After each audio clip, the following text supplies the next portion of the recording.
Welcome back. You're in the Politbureau. The DA unveiled a controversial banner this week in Johannesburg titled "The ANC is Killing Us." It lists the names of South Africans who lost their lives in pit toilets and during the Life Esidimeni and Marikana tragedies.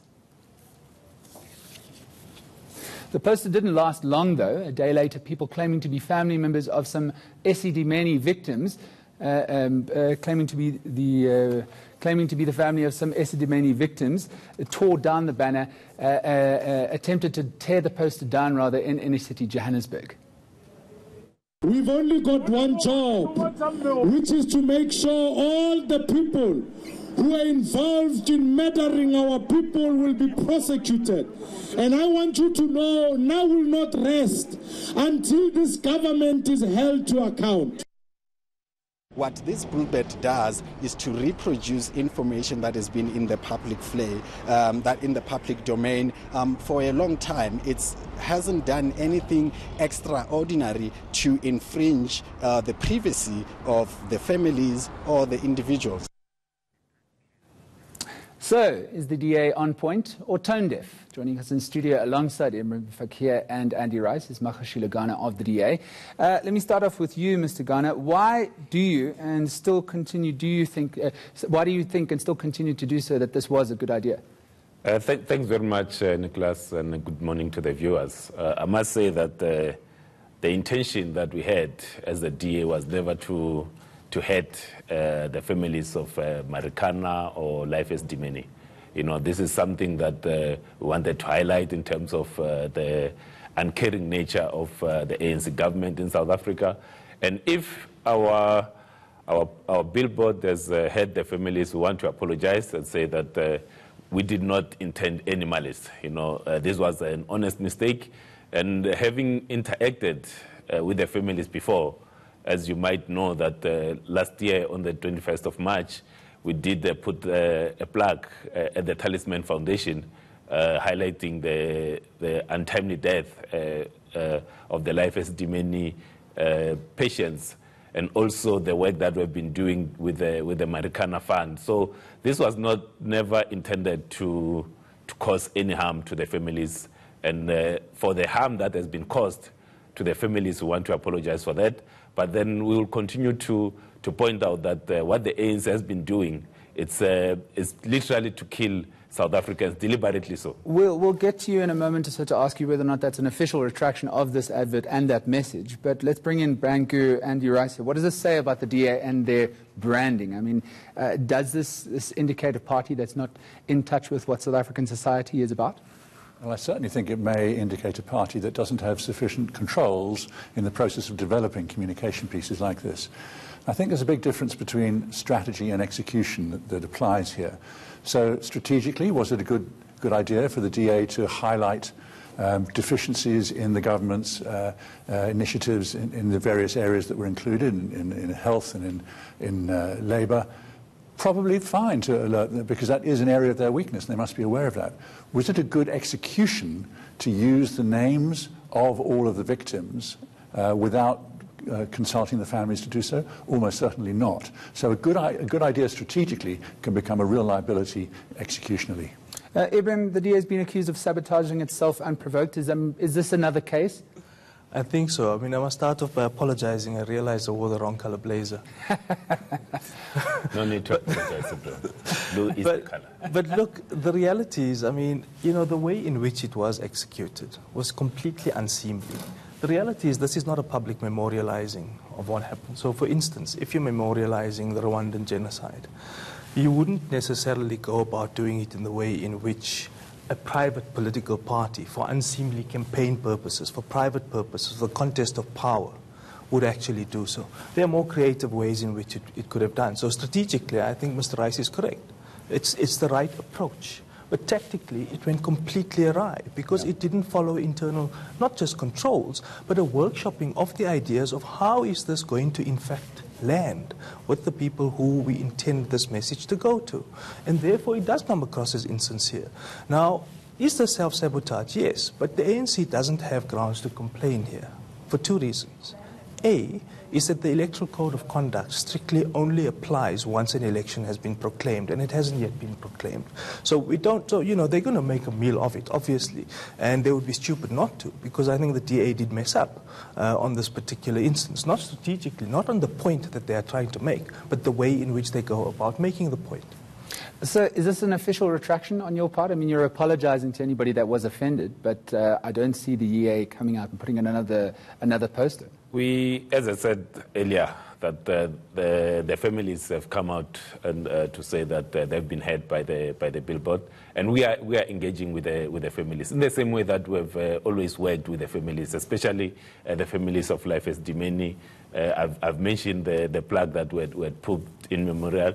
The work that in the legislature we've been doing to ensure that there is compensation for the families, and also following up on the 21 missing patients that are still not being found. I understand that, Mr. Gunner, but is there a firm commitment to take down that banner and replace it as soon as possible? Because to my mind, it's still sitting up there half vandalized. The poster and the message that it seeks to communicate insofar as the uncaring nature of the ANC, that the ANC is starting to behave in the manner that apartheid South Africa behaved when it killed its own people. The poster for the time being will remain up, and the party leadership will make a decision on when the poster will be going down. But as I said, we will continue to put the message, because factually, no one can argue with a statement that the ANC has killed people in Marikana, that it is an ANC government that has killed 144 patients in Life Esidimeni. So the fact of the matter remains that the ANC is killing us and is indeed killing South Africa. So what does it say about their branding going forward? Have they not learned from this lesson then, Andy, if the banner is going to continue to stay up, even half vandalized? I think the story is so widespread that whether it stays up or not is no longer the same risk it might have been a few days ago. But I do think it's a good example of the double-edged sword nature of political advertising. So here we have an example of the negative publicity almost certainly being greater than the positive message that originated it. And there is also some evidence that people respond to criticism with a degree of sympathy for the criticized party, regardless of their own particular affiliation. So it happens occasionally, and there's a risk that it would have happened here, that by taking this rigorous stance against a competitor, the market's response is to say, well, that's unfair, that's going too far, and now my sympathies are slightly increased in the direction of the aggrieved party. Ibrahim Fakir, the EFF leader Julius Malema got thrown out of Parliament very early on in the Red Berets' first 10 years MPs with this exact thing. I mean, highlighting the fact that the ANC government, and he said it, you can go back and read it on Hansard, is guilty of killing the people at Marikana. He was thrown out alongside his party, and the message didn't come across as it was a party that was being insensitive to the deaths of those people. What's the difference here, and how and why is it not the same for the Reds and the Blues? Well, it ought to be the same if we are not operating in the institutional domain, because there's a completely different set of rules which in fact apply in Parliament, where things have to be factually backed up, there has to be some evidence, and it has to be clear and precise communication in terms of what you are saying. Of course, in Parliament, MPs have greater latitude to be able to say certain things because they have parliamentary privilege and parliamentary immunity. In the era of campaigning, which is where this billboard now falls in, right? Even though the Electoral Code of Conduct doesn't yet apply, the latitude is as great to be able to say certain things, even though they may not be actually factually correct. So in this DA slogan, which says the ANC is killing people, it's not the ANC. The ANC doesn't have agency. It's the ANC in government which has done so. So in terms of political communication, it would make sense because you would also allow a greater latitude, as previous complaints to the electoral courts and elsewhere have shown, that their findings are that you must provide as wide a space as possible in allowing for free speech and for vigorous campaigning. Mr. Ghana, maybe a final word from you on this matter. Why is the DA not trumpeting its successes in places like Pretoria, in places like Johannesburg, and in places like the city of Johannesburg, the city of Cape Town, rather, and Nelson Mandela Bay when you did govern there? Some may argue that you're actually guilty of negative campaign. Nicholas, and I must first go against what Ibrahim has said. You know, the ANC cannot stand up and say and claim, for instance, that it has delivered so many houses, it has built so many clinics, so many schools.